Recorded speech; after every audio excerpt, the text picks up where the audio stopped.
Shalom, selamat pagi saudaraku yang terkasih di dalam Tuhan. Saudaraku, beberapa hari ini saya berbicara tentang bagaimana kita mengalami way out, jalan keluar dari kesumpekan hidup, kekusutan hidup, dari bagaimana kita keluar dari yang namanya negative thinking sama orang, sama keadaan, sama Tuhan, ya. Hari ini saya mau bahas tentang bagaimana kita bebas dari overthinking, saudaraku. Kemarin negative thinking, hari ini bagaimana kita bebas dari overthinking. Kenapa pastor ngomongnya tentang ini terus? Karena gini, saudaraku. Pikiran kita harus seperti pikiran Kristus. Kalau kita negative thinking, overthinking, bagaimana kita bisa memiliki pikiran seperti Kristus berpikir? Nggak bisa, saudaraku. Karena pada kenyataannya banyak orang Kristen yang getol beribadah, getol melayani, tapi hidupnya lelah batinnya. Itu banyak loh. Dulu saya mengalami sama, saudaraku. Bukan karena beban fisik, melainkan karena pikiran yang tidak pernah rest, atau tidak pernah istirahat, atau tidak pernah berhenti bekerja. Maka saya sebut dengan overthinking. Memikirkan hal-hal yang belum terjadi, atau mungkin memikirkan sesuatu yang membuat dirinya menyesali masa lalu. Atau mungkin overthinking memikirkan tentang mencurigai orang lain terus berkelanjutan. Tidur pun mikir masih. Ataupun overthinking meragukan Tuhan. Dan semuanya itu terjadi di dalam batin yang bergejolak, saudaraku.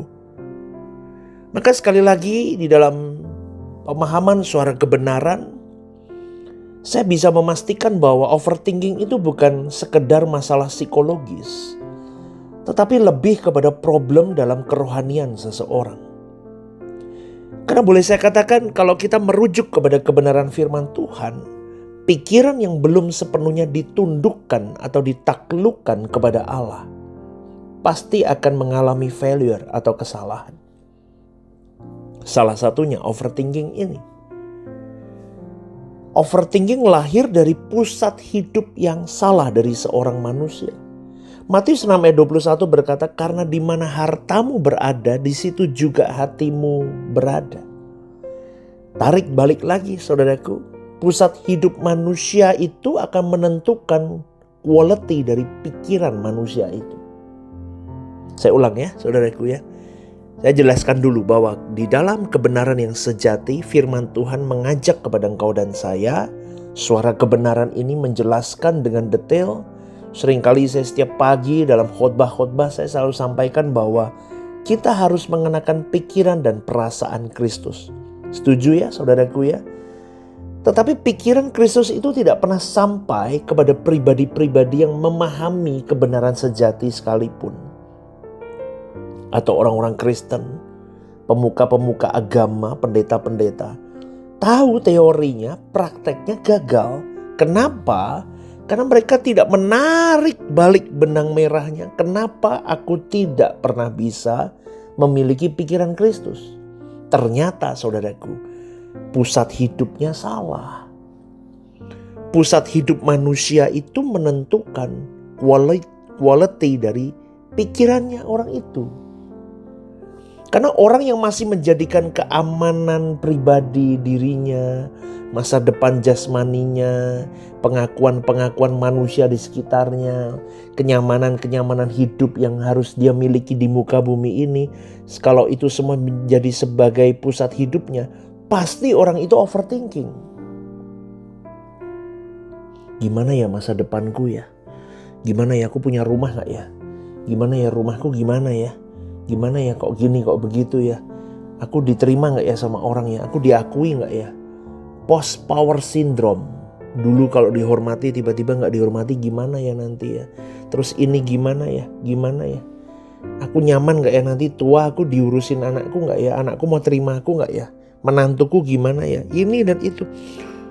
Itu pusat hidupnya tentang dirinya, Akhirnya dia overthinking, saudaraku. Kenapa? Karena dia berusaha mengendalikan hidupnya sendiri. Padahal hidup ini terlalu lebar, terlalu luas, terlalu besar untuk dikendalikan manusia. Dan overthinking ini muncul ketika manusia ingin berdaulat, padahal dia seharusnya berserah. Ngerti ya saudaraku? Itu yang menjadikan permasalahan di dalam kehidupan orang percaya. Akhirnya overthinking, lelah dia. Dan boleh saya katakan beginilah saudaraku, overthinking itu adalah bentuk ketidakpercayaan tapi halus. Kan kalau di gereja, kalau ketemu dengan teman-teman gereja, atau ditanyain saudara, keluarga, banyak orang berkata, aku percaya sama Tuhan. Ngomongnya begitu kan, tapi pikirannya berkata, gimana ya kalau gagal? Loh, tapi mulutnya kalau ngomong, aku percaya sama Tuhan. Yes, Allah Immanuel.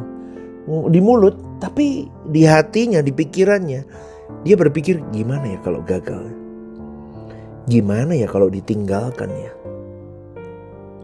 Kalau ditinggalin pasanganku gimana ya? Karena aku gak bisa memberikan ini dan itu, tidak bisa memuaskan ini dan itu. Kalau ditinggalin gimana ya? Gimana ya kalau aku gagal ya? Aku udah lakuin ini tapi kok kelihatannya ini dan itu ya? Bagaimana ya kalau hidupku hancur? Loh, beda kan saudaraku? Di mulut ngomongnya saya percaya Tuhan, tapi di pikirannya overthinking. Maka dalam perspektif suara kebenaran, ini adalah imannya di bibir tapi belum menjadi iman di batin. Maka 1 Petrus 5 ayat 7 berkata, serahkanlah segala kekhawatiranmu kepadanya, sebab ia yang memelihara kamu. Kalau kekhawatiran tidak diserahkan, itu berarti masih digenggam saudaraku. Dan apa yang kita genggam itulah yang kita anggap lebih aman daripada Tuhan. Bahaya loh. Apa yang kita genggam itulah yang kita anggap lebih aman daripada Tuhan. Dan apa yang kita genggam itu adalah berhala kita. Halus kelihatannya.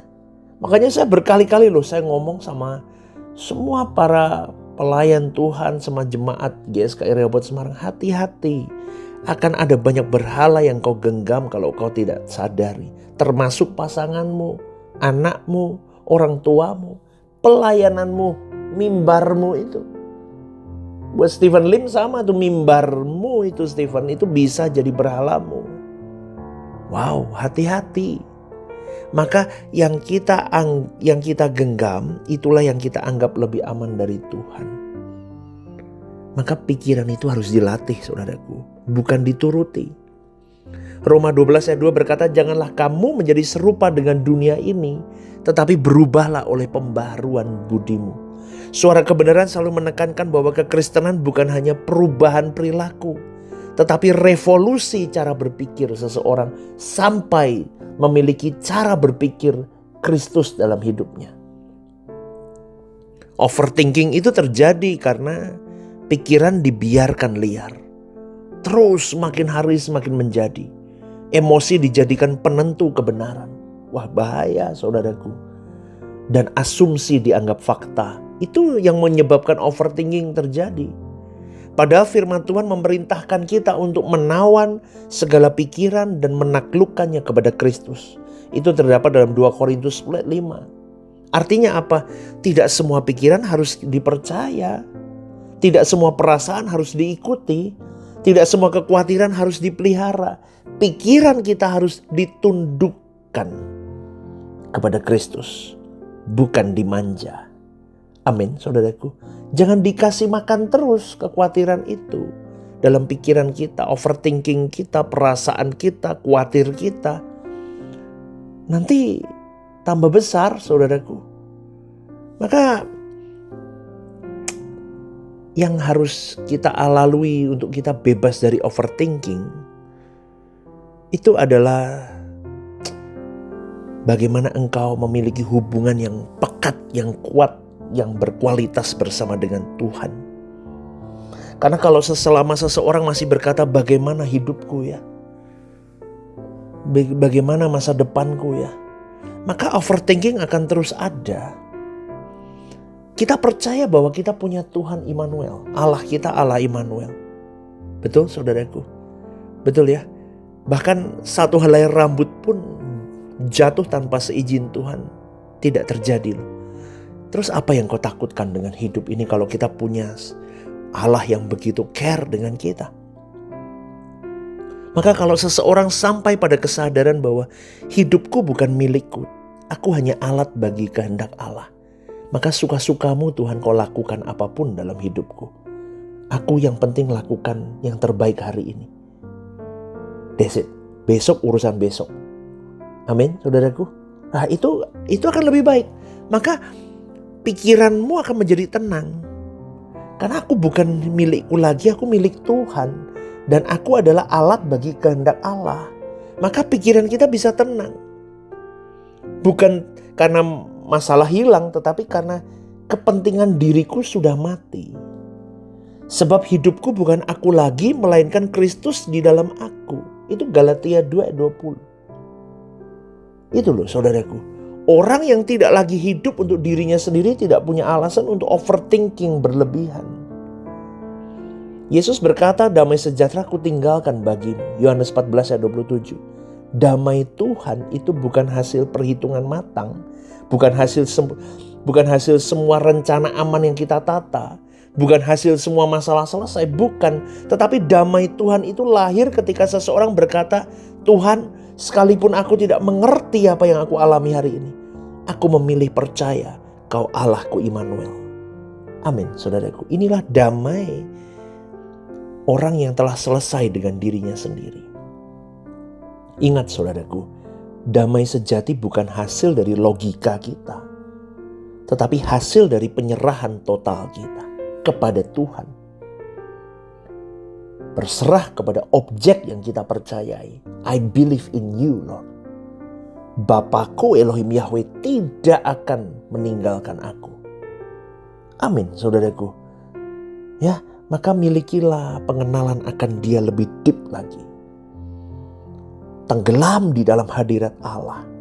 Punya waktu berdoa, punya waktu tenang saja, tenang. Kamu gak bicara apapun, duduk di ruang doamu. Kau tenang saja, itu self-healing bersama dengan Tuhan. Ada waktu meditasi dengan Tuhanmu.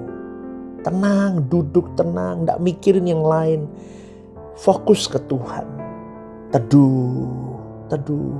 Tuhan akan bicara di dalam keteduhanmu itu melalui batinmu. Amin, saudaraku. Maka pikiranmu akan lebih baik. Akan ada pertobatan cara berpikir. Tuhan Roh Kudus akan tuntun. Roh Kudus akan tuntun kau dan saya untuk sampai di titik-titik di mana kau bisa memahami bahwa aku tenang bersama dengan Tuhan karena aku punya Tuhan yang hidup. Ya, dari yang mengendalikan hidup selama ini kita menjadi menyerahkan hidup. Amin, saudaraku. Dari yang pusat hidupnya tentang aku, tentang diri kita, berubah kita pusat hidup kita tentang Allah. Di sanalah kita mengalami rest di dalam Tuhan, istirahat di dalam Tuhan, menemukan pikiran yang rest bersama dengan Tuhan. Maka kita bisa berkata, firman Tuhan berkata, Mazmur 46 ayat 11, tenanglah dan ketahuilah bahwa akulah Allah. Kita bisa berkata, yes, aku tahu kau Tuhan yang memegang hidupku, Allahku. Aku tenang bersama denganmu. Amin, saudaraku. Maka hari ini apapun yang sedang kau alami, tidak ada manusia satupun yang bebas dari masalah, saudaraku. Tapi respon kita, reaksi kita terhadap masalah itu menentukan kualitas hidup kita di bumi ini sampai kekekalan. Maka jangan overthinking. Kita mau bebaskan hidup kita tanpa overthinking. Karena kita punya Tuhan yang hidup, yang menjagai, yang menuntun, yang mendewasakan, yang memampukan kita tetap kuat, tetap ada, tetap berdiri di setiap musim kehidupanmu dan kehidupanku. Amin ya saudaraku ya. Pikiran kita tundukkan kepada Allah. Selamat pagi. Tuhan memberkati hidupmu ya. YSK Rehoboth Semarang, One Vision, One Heart for Harvesting. God bless you.